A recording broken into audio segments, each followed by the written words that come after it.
Assalamualaikum warahmatullahi wabarakatuh. Sebelumnya perkenalkan nama saya Cahyani Diti Fitri dengan NIM F100220176 dari kelas Psikologi Industri dan Organisasi 4F. Jadi pada kali ini saya akan menjelaskan mengenai metode-metode apa saja yang digunakan dalam proses analisis jabatan.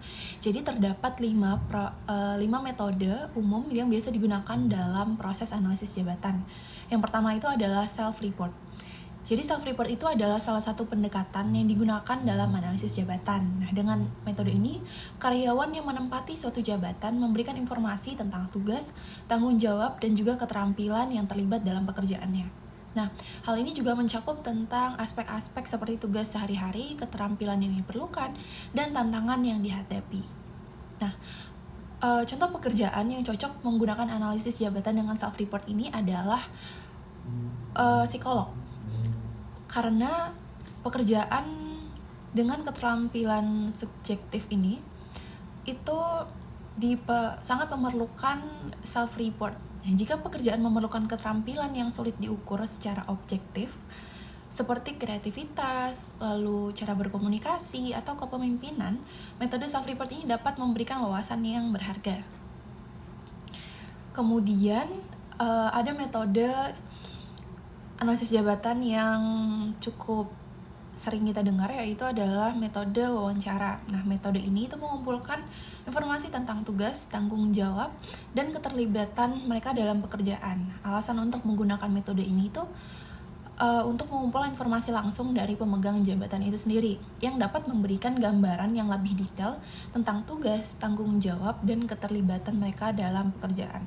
Nah, dengan menggunakan metode wawancara ini, kita juga dapat menggali lebih dalam dan juga memastikan informasi yang sudah kita dapatkan sebelumnya. Nah, contoh pekerjaan yang cocok menggunakan metode wawancara ini adalah pekerjaan seperti manajer, arsitek, dan pengawas teknikal, dan juga penerbangan. Karena ini dapat dianalisis dengan metode wawancara. Alasannya adalah karena mereka memiliki tugas yang cukup kompleks dan banyak, dan pengamatan tidak praktis digunakan dalam analisis jabatan di pekerjaan-pekerjaan ini.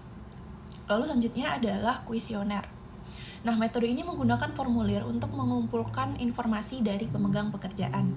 Nah, alasan untuk melakukan metode ini karena metode ini memungkinkan untuk mengumpulkan informasi dari banyak pemegang pekerjaan dengan cepat. Nah, pekerjaan yang cocok dengan penggunaan metode ini yaitu karyawan kantor, karyawan penjualan yang berhubungan dengan administrasi dan lain-lain. Alasannya karena metode ini cocok untuk menganalisis pekerjaan yang melibatkan aspek-aspek yang dapat diukur secara kuantitatif seperti preferensi, kebiasaan, dan juga penilaian diri. Lalu selanjutnya ada metode observasi. Nah, metode ini melibatkan pengamatan langsung perilaku karyawan dalam pekerjaan mereka. Alasan menggunakan metode ini adalah karena memungkinkan untuk mengumpulkan informasi langsung dari perilaku karyawan dan pekerjaan mereka, yang dapat memberikan gambaran yang lebih detail tentang bagaimana pekerjaan ini dikerjakan.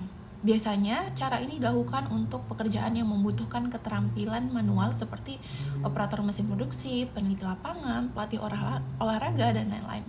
Alasannya yaitu dengan menggunakan metode ini, itu dapat memberikan gambaran yang lebih detail tentang bagaimana pekerjaan ini dikerjakan. Selanjutnya yang terakhir itu adalah dokumen review. Informasi maupun data yang diperoleh dari metode ini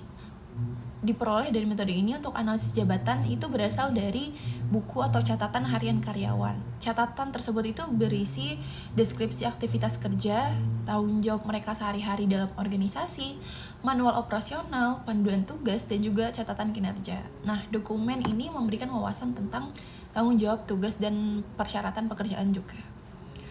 Kemudian, pekerjaan yang cocok untuk menggunakan metode analisis jabatan dokumen review ini, contohnya itu adalah customer service. Ya, customer service itu tugasnya menangani pertanyaan pelanggan melalui telepon, email, dan chat.